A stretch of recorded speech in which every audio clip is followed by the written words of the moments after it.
Hey everyone, this is Manisha Chauhan and welcome to Unfold Biology. आज के इस वीडियो में हम बात करने वाले हैं टाइप्स ऑफ स्पीशीज के बारे में। ये जो टॉपिक है ये CSIR नेट के एग्जाम में आता है, ये सिलेबस में गिवन है। इसके अंदर हमें invasive species, keystones, generalist species, specialist, indicator, flagship, umbrella और क्रिप्टिक स्पीशीज के बारे में पढ़ना। तो आज जो हम कवर करेंगे वो है इन्वासिव स्पीशीज या इन्वेजिव स्पीशीज। ठीक है, इसके और भी नाम होते हैं जैसे कि introduce species, foreign species, alien, exotic, non native. Non native का क्या मतलब है?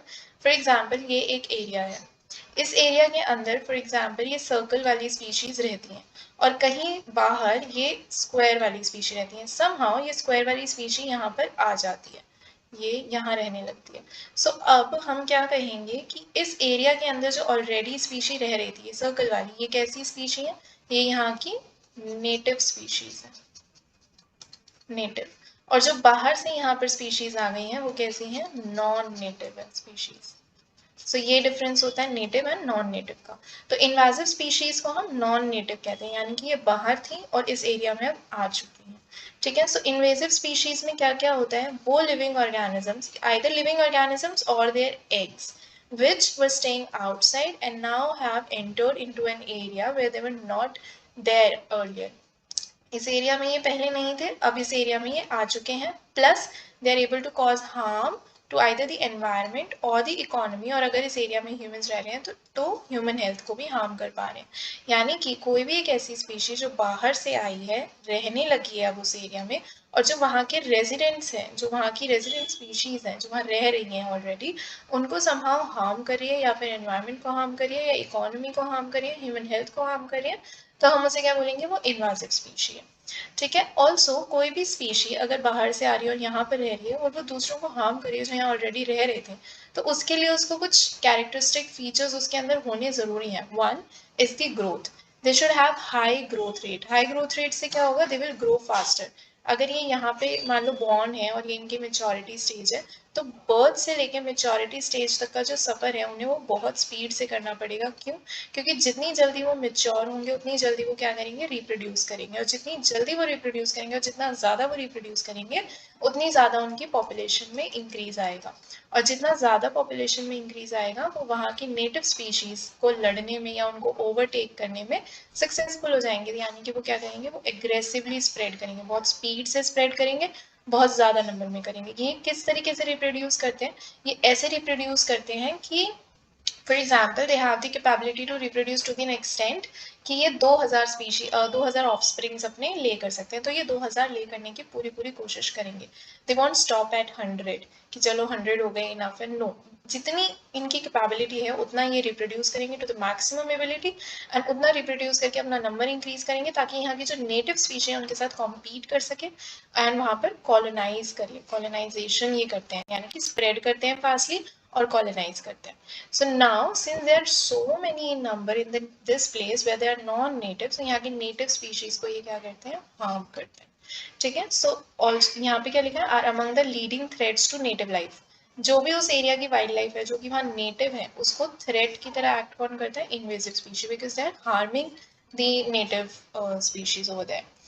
Next what we have is this कि इन्वेजिव स्पीशीज इंट्रोड्यूस्ड कैसे होती हैं, वो कैसे एक एरिया के अंदर आ रही हैं इन्वेजिव स्पीशीज, ये हमें कैसे पता चलेगा? तो ये आती है बाय ह्यूमन एक्टिविटी। मोस्टली जो इन्वेजिव स्पीशीज हैं वो कैसे आती है? ह्यूमन की एक्टिविटी के थ्रू आती हैं। अनइंटेंशनल होता है, जरूरी नहीं कि आप जानबूझ के लेके आ रहे हो, अनइंटेंशनल होता है। फॉर एग्जाम्पल कोई लोग हैं जो ट्रैवल कर रहे हैं या सामान इधर उधर भेज रहे हैं, अराउंड द वर्ल्ड भेज रहे हैं, तो उस सामान के साथ या उन लोगों के साथ वो अनवांटेड स्पीशीज भी ट्रैवल करके एक पर्टिकुलर एरिया में इंट्रोड्यूस हो जाती हैं। सो एक्सपोर्ट इम्पोर्ट जब हो रहा होता है रेलवे के थ्रू, वाटर के थ्रू यानी शिप्स वगैरह के थ्रू, तब ये सब हो सकता है कि इन्वेजिव स्पीशी जो है वो एक एरिया में थी, यहाँ से कोई शिप आती है इस एरिया के अंदर और यहाँ पर भी वो अब स्पीशी इंट्रोड्यूस हो जाती है। फॉर एग्जाम्पल जो ग्रासेस फ्लावर्स के साथ आ जाती हैं, जब मान लो आप फ्लावर्स एक्सपोर्ट कर रहे हो और उसके साथ ग्रासेस भी एक्सपोर्ट होगी, और ये ग्रासेस ऐसी हैं जो बहुत जल्दी ग्रो कर जाती हैं एंड ये रिप्रोड्यूस बहुत जल्दी करती हैं और कॉम्पीट अच्छा करती हैं विद द नेटिव स्पीशी, तो ये कैसे हो जाएंगी? इन्वेजिव हो जाएंगी। ठीक है, ये कॉलोनाइज कर लेते हैं न्यू एरिया को। Second thing over here is कि अगर मान लो नॉन इन्वेसिव स्पीशी किसी नए एरिया में आती भी हैं तो क्या होगा, तो एक्सटेंशन हो सकता है नेटिव प्लांट्स या नेटिव एनिमल्स का हो सकता है ना, इन्वासिव स्पीशी की वजह से। क्यों? क्योंकि इन्वासिव स्पीशी ने इनको हार्म किया, इनको कम्पीट करनी, तो हो सकता है एक पॉइंट ऐसा आए जब यहाँ पे इस एरिया में जो इसकी नेटिव स्पीशीज है वो बचे ही नहीं, सिर्फ नॉन नेटिव जो है यानी कि जो इन्वेसिव स्पीशीज है वो बचे। सो यहाँ पे क्या होगा, बायोडाइवर्सिटी कम हो जाएगी। डाइवर्सिटी यानी कि नंबर ऑफ स्पीशी। एक ये एरिया है फॉर एग्जांपल, यहाँ पे सर्कल्स भी रह रहे हैं, यहाँ पे स्क्वायर स्पीशीज भी रह रही है, यहाँ पे स्टार स्पीशीज भी रह रही है। ठीक है, ये किस तरह, ये इसमें कितनी डाइवर्सिटी है, 3। अगर मान लो कोई इन्वेसिव स्पीशी आती है यहाँ पे फॉर एग्जाम्पल, ये कोई ब्लू कलर की इन्वेसिव स्पीशी है, ब्लू ग्रीन कलर की, तो यहाँ पे ये स्पीशी इतना नंबर में हो जाए कि जो स्टार वाली स्पीशी है ये आउट कम्पीट हो जाए, यानी कि ये खत्म हो जाए। तो हम क्या कहेंगे, अब कितने, ये भी खत्म हो जाए, ये सर्कल्स भी खत्म हो जाए, तो ये दोनों तो गए क्योंकि इन्वेसिव स्पीशी ने इनको टारगेट कर लिया, इनका भी नंबर डिक्रीज कर रहे हैं। ठीक है, इनका नंबर डिक्रीज करें तो क्या हो गया, अब डाइवर्सिटी कितनी हुई, ये ब्लू वाली बची और ये स्क्वायर वाली थोड़ी सी बची, तो डाइवर्सिटी अब 3 से क्या हो गई, 2 हो गई। तो ये जो बायोडाइवर्सिटी है, वेरिएशन ऑफ स्पीशीज की, पहले 3 तरह की स्पीशीज थी अब सिर्फ 2 तरह की रह गई हैं, वो रिड्यूस हो जाता है। क्यों? क्योंकि नेटिव जो ऑर्गेनिजम्स है वहाँ पे उसके साथ कॉम्पीट करता है। कॉम्पिटिशन किस चीज़ के लिए होगा, कॉम्पिटिशन होगा रिसोर्सेज के लिए, कि वहाँ पे जो खाने पीने की चीज़ें हैं उनके लिए, और हैबिटेट के लिए, यानी कि वहाँ पे जो स्पेस है, लिविंग स्पेस है, उसके लिए कॉम्पिटिशन हो सकता है। Now moving on कि स्पीशी इन्वासिव बनती कैसे है। फॉर एग्जाम्पल मेरे पास एक स्पीशी है जिसका नाम है एक्स। ठीक है, एक्स को इस एरिया के अंदर इन्वेड करना है, तो इस एरिया के अंदर इसको अगर इन्वेड करना है तो क्या होना चाहिए इस एरिया के अंदर कि ये यहाँ पे आराम से इन्वेड कर सके। नंबर 1, इसके प्रेडेटर्स यहाँ पर नहीं होने चाहिए, पैरासाइट्स यहाँ पर नहीं होने चाहिए, पैथोजेंस जो इसको हार्म कर सकते हैं वो यहाँ पर नहीं होने चाहिए। तो यहाँ पर कंट्रोल जो है स्पीशी का वो लैक होना चाहिए। इसके जो इसके खुद के जो नेचुरल एनिमीज हैं वो यहाँ पर नहीं होने चाहिए। ठीक है, इधर नहीं होने चाहिए, इस जगह पे जहाँ वो इन्वेट करने जा रहा है। अगर होंगे तो वो इसको कॉम्पीट करेंगे और प्रेडेटर्स वगैरह इसको खाएंगे, तो इसका नंबर बढ़ना थोड़ा मुश्किल हो जाएगा, कॉम्पिटिशन हो जाएगा, राइट। सेकेंड थिंग इज कि यहाँ पर जो नेटिव स्पीशीज हैं जो यहाँ ऑलरेडी रह रही हैं वो इधर के रिसोर्सेज यूज कर रही हैं, वो यहाँ का स्पेस यूज कर रही हैं, तो ये जो एक्स स्पीशी है वो इन नेटिव स्पीशीज के साथ कॉम्पीट कर सके, इनको आउट कम्पीट कर सके, यानी इन्हें हरा सके फॉर रिसोर्सेज। अब वो रिसोर्सेज खाने पीने के हो सकते हैं, स्पेस का हो सकता है, इट कैन बी एनीथिंग। ठीक है, अब इतना कंपटीशन इनसे करके ये स्पीशी एक्स यहाँ पर आ गई। ठीक है, तो इसने कितना इवॉल्व किया होगा, इनके साथ कॉम्पीट किया होगा, कॉम्पीट करने के लिए इसने कुछ केमिकल्स वगैरह प्रोड्यूस करने सीखे होंगे with time, obviously it takes time to do that. So it is possible कि ये जो एक्स स्पीशी है ये इवॉल्व हो जाए, इतना ग्रेट कॉम्पिटिशन, इतना ग्रेट प्रेशर है तो ये इवॉल्व हो जाएगी, और अगर ये इवॉल्व होगी तो ये और स्ट्रांग हो जाएगी, और स्ट्रांग होगी तो फिर यहाँ पर और कंपटीशन करेगी, और यहाँ पर फिर किसी और भी स्पीशी का आना थोड़ा मुश्किल हो जाएगा। ठीक है, moving on, there are certain factors जो हम कंसिडर करते हैं कि भाई इन्वेजिवनेस के लिए, अगर मान लो वही अगैन एक स्पीशी एक्स है, हम चाह रहे हैं कि, हम नहीं चाह रहे बट इसकी ये टेंडेंसी है कि ये इन्वेजिव है, तो उसके क्या क्या फैक्टर्स हैं जो इसको सपोर्ट कर रहे हैं इन्वेजिव होने के लिए।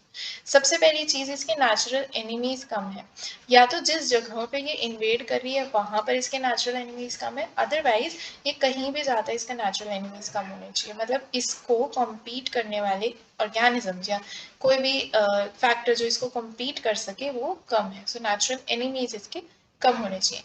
सेकेंड थिंग इज प्रिडेटर्स या इसको हार्म करने वाला यहाँ पर कोई नहीं होना चाहिए। देन इसकी ग्रोथ फास्ट होनी चाहिए, ग्रोथ फास्ट होगी तो क्या होगा, रैपिड रिप्रोडक्शन होगा, रैपिडली रिप्रोड्यूस करेगा तो इसकी प्रोजेनी क्या होगी, ज़्यादा होगी। ठीक है, तो ये ज़्यादा कंपेटिटिव हो जाएगा, इसकी एबिलिटी टू कॉम्पीट वो ज़्यादा हो जाएगी। Also one more thing, important thing is that mostly जो invasive species होती हैं वो asexual mode of reproduction choose करती हैं। क्यों? क्योंकि sexual mode of reproduction में you need two partners, right? एक मेल एक फीमेल या anyhow two organisms are involve. अब इतना दो ऑर्गेनिजम्स इन्वॉल्व होते हैं, पहले अपना मेट ढूंढो, फिर मेट करो, फिर रिप्रोड्यूस. इतना टाइम इनके पास नहीं होता. इन्हें क्या करना है? रैपिड रिप्रोडक्शन करना है. और रैपिड रिप्रोडक्शन मोस्टली कहाँ होता है? एसेक्सुअल रिप्रोडक्शन में. सो मोस्टली जो इन्वेजिव स्पीशीज होती हैं वो एसेक्सुअल मोड ऑफ रिप्रोडक्शन को कंसिडर करती हैं, उससे they reproduce. Then we have this thing कि इनकी डिस्पर्सल एबिलिटी बहुत ज़्यादा होती है, यानी ये स्प्रेड कर जाए, इजीली डिस्ट्रीब्यूट हो जाए. कोई भारी भरकम चीज़ हुई तो उसको डिस्ट्रीब्यूट, उसका स्प्रेड होना थोड़ा मुश्किल हो जाता है. अब जैसे ग्रासेस हैं, they are very light weight, तो फ्लावर्स के साथ गलती से ग्रासेस जा सकती है, तो उनकी जो डिस्पर्सल एबिलिटी है वो बहुत ज़्यादा होती है. ठीक है. देन इस पे आएंगे हम 6 पॉइंट पे. उससे पहले tolerance to wide range of environmental condition. ऐसा नहीं होना चाहिए कि गर्मी में ये स्पीशी जो है ये हार्म हो गई, ये खुद ही खत्म हो गई, या सर्दियों में इसको प्रॉब्लम हो जाती है. ऐसा नहीं होना चाहिए. एनवायरमेंटल कंडीशंस कोई भी हो, it should be able to adapt to all those conditions, it should be able to tolerate those conditions. Then it could feed on wide range of food. मतलब ऐसा नहीं है इसकी चॉइस की भाई मैं सिर्फ पिज्जा खाऊंगा मैं और इसके अलावा कुछ नहीं खाऊंगा, ऐसा नहीं होना चाहिए. It should be able to feed on multiple things. दाल चावल भी खा ले, पिज्जा भी खा ले, अच्छा भी मिल रहा है तो भी खा ले, बुरा भी मिल रहा है तो भी खा ले, that way. So wild life के अंदर जो भी फूड अवेलेबल है उसको ये यूटिलाइज कर सकता है for its survival. Then these 2 points are not like very necessary, but they might help a species to be invasive. For example, association with humans. If they're associated with humans, then humans travel a lot, and that will help them to be dispersed. That way, association with humans is important. Then we have prior successful invasion. This is something that is like not so important, but might help the species to spread further. कि पहले से invasion इसकी consider की हुई है, so now it can easily invade in other areas also. Then we have this important thing called phenotype plasticity. Now, what does phenotype plasticity means?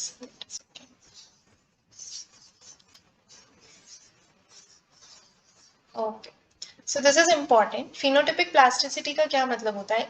For example, एक species है, तो उन species का genotype तो same होगा, like similar होगा. सो एक species है, उसका जीनोटाइप सेम है, एक ऑर्गेनिज्म का जीनोटाइप सेम है, पर जब वो गर्मी में जा रहा है तो उसका फिनोटाइप कुछ ऐसा है, और जब वो सर्दियों में जा रहा है तो उसका फिनोटाइप कुछ ऐसा है. ऐसे बहुत सी स्पीशीज होती हैं. फिनोकॉपी हम इसे बोल सकते हैं, सिमिलर टू दैट कॉन्सेप्ट. ये कॉन्सेप्ट आप जेनेटिक्स में पढ़ोगे. इसमें होता क्या है कि आप किस कंडीशन में करेंटली रह रहे हो उसके अकॉर्डिंग अपना फिनोटाइप इस तरह से चेंज करते हो कि इस कंडीशन में रहने के आप लायक बन सको. For example, there are certain organisms जो अपना कोट कलर चेंज करते हैं. Coat colour according to where they are living.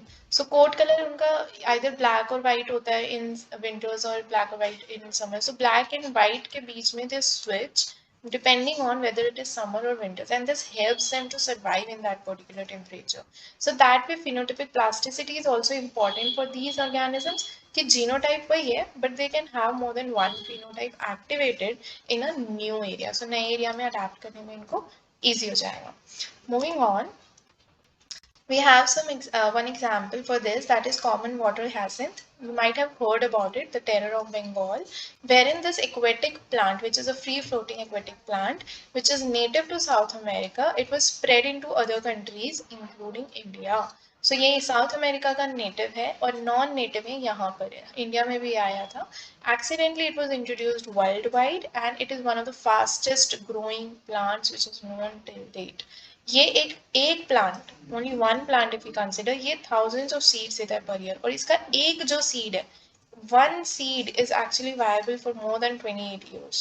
So you can imagine इसका एक सीड 28 साल से ज़्यादा तक जिंदा रहता है. सो इसको किसी एरिया से, फॉर एग्जाम्पल ये एक एरिया है जहाँ पर इसका एक सीड आ गया है, इसको इसके सीड्स आ गए, thousands of seeds are there and ये सीड्स 28 years तक वायबल हैं. तो अगर एक इसको क्लीन भी करने लगे हम तो एक भी सीड रह गया तो हमारी सारी क्लीनिंग की जो मेहनत है वो सारी खराब हो जाएगी. सो इसका एक सीड भी अगर यहाँ रह जाता है एंड देन वो ग्रो कर जाता है, फिर 1000 of seeds will be there over here. So viability भी 28 years तक है. So it can stay with for 28 years in an area and then can invade any time, it can flourish any time, right? Other than that इसकी growth uncontrolled होती है, बहुत rapid growth है, इसको control करना बहुत मुश्किल होता है. इतनी जल्दी ग्रो करती है कि अगर ये लेक है फॉर एग्जांपल, यहाँ पे ये पानी है, ये इसके ऊपर बहुत जल्दी अपनी ग्रोथ शो करेगी और यहाँ पे क्योंकि फ्री फ्लोटिंग है तो यहाँ पे ये इकट्ठी हो जाएगी, एक्यूमुलेट हो जाएगी. Now what will happen because of this accumulation, कि जो सनलाइट है, अगर मान लो यहाँ पे सन है, तो जो सनलाइट है वो यहाँ पर नहीं जा पाएगी, यहाँ जाएगी अंदर नहीं जा पाएगी, तो यहाँ पर जो प्लांट्स हैं उनको सनलाइट नहीं मिलेगी, प्लस वाटर जो फ्लो है वो रुक जाएगा क्योंकि यहाँ पे स्टेगनेंट हो गया, तो अंदर भी वाटर का फ्लो रुक जाएगा, तो यहाँ पे जो एक्वेटिक प्लांट्स हैं वो उनको प्रॉब्लम हो जाएगी, they might die. Other than that जो ऑक्सीजन है, क्योंकि यहाँ पर एयर है, यहाँ पर भी वाटर में एयर डिजॉल्व होती है, ये कैसे डिजॉल्व होती है, क्योंकि यहाँ की एयर वाटर के अंदर ट्रैवल कर जाती है, बट यहाँ पर एक लेयर बना रखी है वाटर हैसन में, सो जो ऑक्सीजन है वो यहाँ पर नहीं जा पाएगी, एंड हेंस जो भी ऑर्गेनिजम्स हैं यहाँ पर, जैसे कि फिशेज हैं, टर्टल्स हैं, दे माइट डाई। सो एक एग्जाम्पल हो गया वाटर हैसन का इन्वेसिव स्पीशी का।